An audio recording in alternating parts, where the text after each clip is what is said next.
right, well, we got 3 walls up. That one obscured by the tarp, obviously. I had to have it tarped last night for some rain, and I just left it up there. We got 2 long walls, and then we got the back wall. Back here is going to be a bedroom area, and this area is going to be like a little kitchen. And then I'm going to get started framing the front in here, and eventually it'll probably have a porch off, so I'm going to keep that in mind when I'm framing everything up. So I'm going to have a ledger board enough to tie into for roof rafters when we put them up.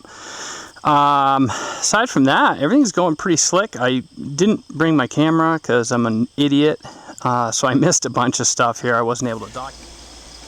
One thing I'm sure you're wondering is, why aren't those windows headered? That is a very good question. Why is there not a load-bearing header above all the windows? And the simple answer to that is because we decided kind of late in the game, when we've already milled a bunch of lumber and purchased a bunch of lumber in specific lengths, we decided we wanted up above where there's going to be a loft, we wanted to put a little bit of a knee wall just to gain a little bit of space where the roof comes in. So what we decided to do, rather than scrap all the lumber that we'd already cut, is I'm just going to run around and I'm going to build it up with 2x all the way across and do a few layers. So we'll end up with like 6 inches, 9 inches of knee wall up above, and it's just going to be a solid bunch of 2x4s peppered down. So it's really going to act as a load-bearing beam. So I really didn't need to put any kind of load-bearing headers down onto these, because it's all going to be taken up there anyway. So we've got the walls all up, everything's framed in, and we have our tent roof on, our tarp, just to hopefully keep rain off this deck, because since this is the finished floor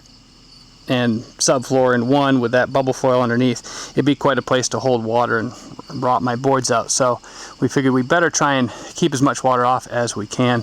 The next step is going to be to put beams in, and right in that pocket I'm going to have a beam that runs all the way across and another one there. It's time to work on the beams. Got 1 scarf joint cut on that one. I'm getting ready, I don't know if you can see the line on that one, runs down there.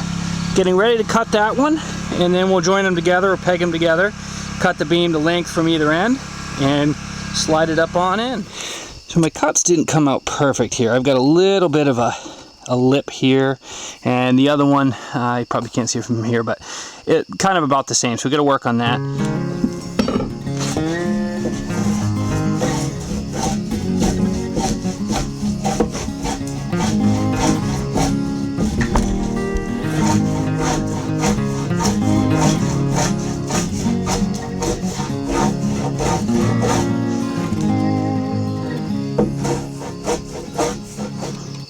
What do you think? There's the joint. Not too bad. Came out all right. I've got it temporarily just tacked together with a couple screws to hold everything in place. I don't profess to be a master craftsman or even a carpenter by trade. There's a lot of things I surely mess up on.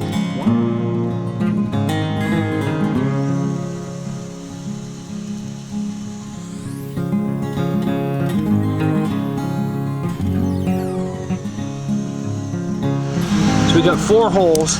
I staggered them, so these are at about 1.5 inches in from edge, and then these are close to 2 inches in, so that if a crack were to follow the grain and develop, hopefully it doesn't cause a weak point in travel from hole to hole. Now the next thing is to put these dowels in. I'd like to say I went out, chopped down an oak tree, and whittled it down into some dowels, but instead I went to Lowe's in the molding aisle and bought some oak 3/4 inch dowel. Now that drill bit that I've used is actually just a bit undersized, and the reason for that is what I'm going to do is take my block plane and kind of make this octagonal so it has little corners running down it. And a very wise old man once told me that's the way the old timers did it, and it gave some more strength to the peg, and it gave better grip than just a round smooth surface. So it makes a lot of sense to me. So thanks, Dad. I bet you didn't think I was listening to that one.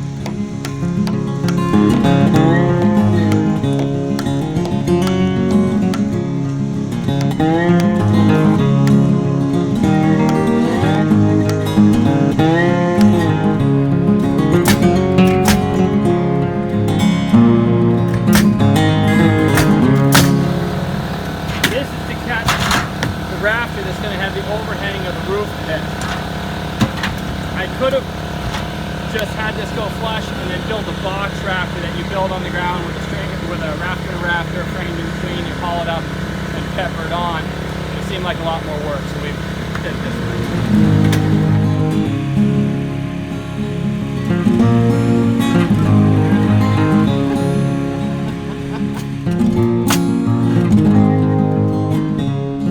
Okay, so the walls are all up. Beams are in place. You can see they're pegged up there. We got 45s over here. Another set down there. Got some other things in the way. That was to hold the tarp up. And then you see up here, I'll turn around so the sun's not in your face. Up here is that big header I was talking about. And that, in effect, acts as a knee wall, because we're going to, the top of the floor is going to be level with the top of the beam. So it gives us another 6 or 8 inches of actual wall space, which you'll be able to tuck a bed a little bit closer to the roof line. But that's the carrying beam. That's why I didn't have to do load-bearing headers above the window spaces on this side of things. This is the ledger board that's going to carry the floor joist for the loft. They'll run across from here to the beam.